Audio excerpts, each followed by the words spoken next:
ಪಾವಗಡ ತಾಲೂಕಿನ ವೆಂಕಟಾಪುರ ಗ್ರಾಮ ಪಂಚಾಯಿತಿಯ ಕಂಪ್ಯೂಟರ್ ಆಪರೇಟರ್ ಹುದ್ದೆಯಲ್ಲಿ ಭಾರೀ ಗೋಲ್ಮಾಲ್ ಜರುಗಿದೆ ಎಂದು ಅರ್ಜಿದಾರರು ದೂರಿದ್ದಾರೆ. ಸೋಮವಾರ ವೆಂಕಟಾಪುರ ಗ್ರಾಮ ಪಂಚಾಯಿತಿ ಮುಂಭಾಗ ಕೆಲ ಅರ್ಜಿದಾರರು ತಮಗೆ ಅನ್ಯಾಯವಾಗಿದೆ ಎಂದು PDO ಮತ್ತು ಅಧ್ಯಕ್ಷರು ಮತ್ತು ಸದಸ್ಯರುಗಳು ಭಾರೀ ಹಣವನ್ನು ಪಡೆದುಕೊಂಡು ತಮಗಿಷ್ಟ ಬಂದವರಿಗೆ ಈ ಒಂದು ಹುದ್ದೆಯನ್ನು ಆಯ್ಕೆ ಮಾಡಿದ್ದಾರೆಂದು ತೀವ್ರತರವಾಗಿ ಅವರು ತರಾಟೆಯನ್ನು ತೆಗೆದುಕೊಂಡಿದ್ದಾರೆ. ಇನ್ನು PDO ಆಗಮಿಸದೇ ಇರುವುದರಿಂದ ಮಾಧ್ಯಮಗಳೊಂದಿಗೆ ಅವರು ತಮ್ಮ ಅಳಲನ್ನು ತೋಡಿಕೊಂಡಿದ್ದಾರೆ.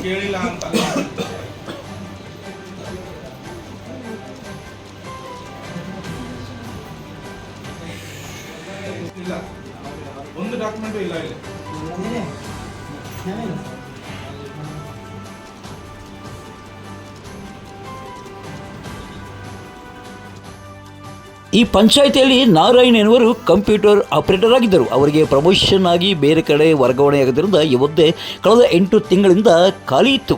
ಈ ಒಂದು ಖಾಲಿ ಇದ್ದ ಹುದ್ದೆಗೆ ಅರ್ಜಿಯನ್ನು ಕರೆಯಲಾಗಿದ್ದು 12 ಅಭ್ಯರ್ಥಿಗಳು ಅರ್ಜಿಯನ್ನು ಹಾಕಿದ್ದಾರಂತೆ. ಆದರೆ ಎಲ್ಲ ಮಾನದಂಡಗಳನ್ನು ಗಾಳಿಗೆ ತೂರಿ ಒಬ್ಬರನ್ನು ಆಯ್ಕೆ ಮಾಡಿಕೊಂಡಿದ್ದಾರೆಂದು ಅರ್ಜಿದಾರರಲ್ಲಿ ಒಬ್ಬರಾದ ಅಪರ್ಣ ದೂರಿದ್ದು ಹೀಗೆ.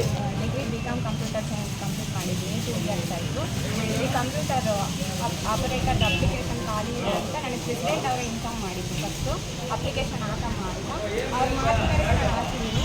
ಬಟ್ ಅದು ಮೊನ್ನೆ ಮೀಟಿಂಗ್ ಮಾಡಿಬಿಟ್ಟು ಅವ್ರು ಗೊತ್ತಿದ್ದೇನೆ, ಯಾರಿಗೂ ಗೊತ್ತಿಲ್ಲ, ಒಬ್ಬರನ್ನ ಅಪಾಯಿಂಟ್ ಮಾಡಿಬಿಟ್ಟಿದ್ದಾರೆ.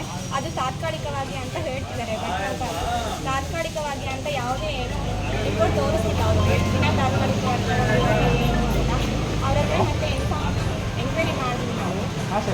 ಎಂಕ್ವೈರಿ ಮಾಡಿದರೆ ಅವ್ರು ಏನಂತಂದ್ರು, ನಮಗೆ ಗೊತ್ತಿಲ್ಲ, ಇದು PDO ತಗೊಂಡಿರೋದು, ಅವ್ರನ್ನ ಕೇಳಿ ಅಂತಂದ್ರು.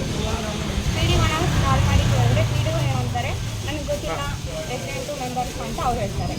ಇಬ್ಬರ ಮಧ್ಯ ಯಾರು ಸರಿಯಾಗಿ ಆನ್ಸರ್ ಮಾಡ್ತಿಲ್ಲ. ಇವಾಗ ಅಪಾಯಿಂಟ್ ಮಾಡ್ಕೊಂಡಿರೋದು ಎಜುಕೇಷನ್ ಎಷ್ಟಾಗಿದೆಯೋ ಗೊತ್ತಿಲ್ಲ, ಯಾವ ಬೇಸಸ್ ಮೇಲೆ ತಗೊಂಡಿದ್ದಾರೋ ನಮಗೆ ಗೊತ್ತಿಲ್ಲ. ಸರ್ಕ್ಯುಲರ್ ಬಂದಿಲ್ಲ ಅಂತ ಅವ್ರು ಇನ್ಫಾರ್ಮ್ ಮಾಡ್ತಿದ್ದಾರೆ ನಮಗೆ. ಇವ್ರನ್ನ ತಗೊಳ್ಳೋಕ್ಕೆ ಸರ್ಕ್ಯುಲರ್ ಹೆಂಗೆ ಬಂತು? ಟೆಂಪರವರಿಗೆ ತಗೊಂಡಿದ್ದೀವಿ ಅಂತ ಹೇಳ್ತಿದ್ದಾರಲ್ಲ, ಎಷ್ಟು ದಿನಕ್ಕೆ ಟೆಂಪರವರಿ ಏನಾದರೂ ಬರ್ದಿದ್ದಾರ?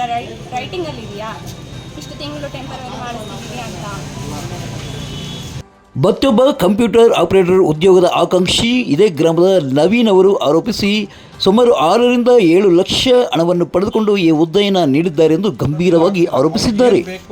ಯಾರಿಗೆ ಬೇಕೋ ಅವ್ರಿಗೆ ದುಡ್ಡು ಕೊಟ್ಟರೆ ಯಾರಿಗೆ 6 ಲಕ್ಷ ಬೇಕು, ಯಾರು 6 ಲಕ್ಷ ಕೊಡ್ತಾರೆ ಇಲ್ಲ ಅದಕ್ಕಿಂತ ಜಾಸ್ತಿ ಯಾರು ಕೊಡ್ತಾರೆ ಅವರಿಗೆ ಆದ್ಯತೆ ಅನ್ನೋ ಥರದಲ್ಲಿ ಮಾತಾಡಿದ್ದಾರೆ. ಅದು ನನ್ನ ಹತ್ರನೇ ಡೈರೆಕ್ಟ್ ಮಾತಾಡಿದ್ದಾರೆ. ವಿತ್ ಪ್ರೂಫ್ ಬೇಕಾದ್ರೆ ನಾನು ತೋರಿಸ್ತೀನಿ, ಎಲ್ಲಿ ಬೇಕಾದರೂ ಕೊಡೋಕೆ ರೆಡಿ.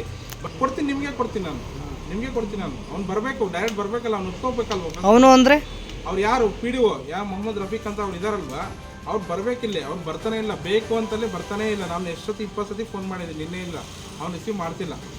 ಬಟ್ ಏನಂದರೆ ಇದರಲ್ಲಿ ನಿರುದ್ಯೋಗಿಗಳು ಜಾಸ್ತಿ ಜನ ಇದ್ದಾರೆ, ಮೆರಿಟಲ್ಲಿ ಇರೋರು ಇದ್ದಾರೆ, ಎಕ್ಸ್ಪೀರಿಯನ್ಸ್ ತಗೊಂಡಿರೋರು ಇದ್ದಾರೆ. ಬಟ್ ಯಾವ ರೀತಿ ಕಡೆಗಣಿಸ್ತಾರೆ, ಯಾವ ನಿಯಮ ಅನ್ಸೋದು, ಯಾವ ಕಾನೂನನ್ನು ಇದು ಮಾಡಿಬಿಟ್ಟು ಅವರು ತೊಗೊಂಡ್ಬಿಟ್ಟಿದ್ದಾರೆ. ಯಾರು ದುಡ್ಡು ಕೊಟ್ಟರೆ ಅವ್ರಿಗೆ, ಯಾರು 11 ಜನ ಯಾರು ಬಾಡಿ ಇದೆ, ಆ ಬಾಡಿ ಏನಂತ ತೊಗೊಂಡಿದ್ದಾರೆ, ಬಾಡಿಗೇನು ಗೊತ್ತಿಲ್ಲ. ಯಾರು ದುಡ್ಡು ಕೊಟ್ಟರೆ ಅವರಷ್ಟೇ, 11 ಜನ ಇದ್ದಾರಲ್ವ, 11 ಜನ ಇದ್ದಾರೆ. ಯಾರು ಕೊಟ್ಟಿದ್ದಾರೆ ಅಂತ ನನಗೆ ಎಲ್ಲ ಮಾಹಿತಿನೂ ಇದೆ. 100% ಮಾಹಿತಿ ಬೇಕಾದ್ರೆ ನಾನು ಕೊಡ್ತೀನಿ, ಯಾರಿಗೆ ಬೇಕಾದ್ರೆ ಎಲ್ಲಿ ಬೇಕಾದ್ರೆ ನಾನು ಕೊಡೋಕೆ ರೆಡಿ ಇದ್ದೀನಿ, ಆಯಿತಾ. ಇನ್ನೊಂದು ಏನಂದರೆ ಅವರು ಯಾವ ಆಧಾರದ ಮೇಲೆ ತೊಗೊಂಡಿದ್ದಾರೆ ಅದು ಗೊತ್ತಿಲ್ಲ, ಫಸ್ಟ್ ಥಿಂಗ್. ಸೆಕೆಂಡ್ ಥಿಂಗು, ಯಾರು ಓದಿದ್ದಾರೆ ಅವ್ರಿಗೆಲ್ಲ ಅನ್ಯಾಯ ಆಗಿದೆ. ಇವನ್ SC STಗೆ ಬರಬೇಕು ಫಸ್ಟು. ಯಾರು ಆದ್ಯತೆ ಕೊಡಬೇಕಾಗಿರೋದು ಯಾವುದೇ ಒಂದು ಪಂಚಾಯತಿಯಲ್ಲಿ ಕಾನೂನು ಇರೋದು SC STಗೆ. ಅದಾದಮೇಲೆ ಯಾರು ಬೇಕಾದ್ರೂ ಜನರಲ್ ತಗೋಬೋದು. ಬಟ್ SC ST ಎಷ್ಟೋ ಜನ ಅಪ್ಲಿಕೇಶನ್ ಹಾಕಿದ್ದಾರೆ, ಅವ್ರಿಗೆ ಅನ್ಯಾಯ ಮಾಡಿದ್ದಾರೆ. ಅನ್ಯಾಯ ಮಾಡಿಬಿಟ್ಟು ಈಗಲೂ ನಂದೇನಿಲ್ಲ ಬಾಡಿದು ಬಾಡಿ ಹೋಗ್ಕೊಂಡ್ಬಿಟ್ರೆ ಮುಗೀತಾ? ಬಾಡಿ ಎಲ್ಲ ಇರಬೇಕಾಗಿರೋದು ಸಾರ್ವಜನಿಕರಿಗೆ ಒಂದು ಒಳ್ಳೇದಾಗಬೇಕಂದ್ರೆ ಅಟ್ಲೀಸ್ಟ್ ಯಾರು ವಿದ್ಯಾವಂತರಿದ್ದಾರೆ ಅವ್ರಿಗಾದ್ರೂ ಇದಾಗಬೇಕಲ್ಲ.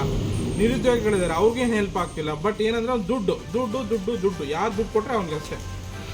ಅದು ಬಿಟ್ಟು ಇನ್ನು ಅವ್ನಿಗೇನು ಬೇಕಾಗಿಲ್ಲ, ದುಡ್ಡು ಕೊಟ್ಟರೆ ಅದು ಏನಾದರೂ ಮಾಡ್ತಾನೆ ಅವ್ನು. ಅದೊಂದೇ ಅಲ್ಲ, ತುಂಬ ಹಗರಣ ಮಾಡಿದ್ದಾನೆ. ಅವ್ನು ಬಂದು 4-5 ತಿಂಗಳಾಗಿದ್ರು ತುಂಬ ಹಗರಣ ಮಾಡಿದ್ದಾನೆ. ಅದ್ರ ಬಗ್ಗೆ ತನಿಖೆ ಆಗಬೇಕು. ತನಿಖೆ ಆಗೋವರೆಗೂ ಈ ಕಂಪ್ಯೂಟರ್ ಆಪರೇಟರ್ ಏನು ನೇಮಕಾತಿ ಆಗಿದೆ ಅದನ್ನು ರದ್ದುಗೊಳಿಸ್ಬೇಕು.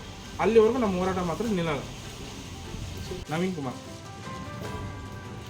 ನೋಡೋಣ, ವೆಂಕಟಾಪುರ ಗ್ರಾಮ ಪಂಚಾಯಿತಿಯಲ್ಲಿ ಕಂಪ್ಯೂಟರ್ ಆಪರೇಟರ್ ಹುದ್ದೆಯೇ ಏನಾದರೂ ಲಕ್ಷಾಂತರ ಹಣಕ್ಕೆ ಬಿಕರೆಯಾಗಿದೆ. ಇದನ್ನು ತನಿಖೆ ಮಾಡುವವರು ಯಾರು ಎನ್ನುವುದನ್ನು ನೀವೆಲ್ಲ ಕಾದು ನೋಡೋಣ.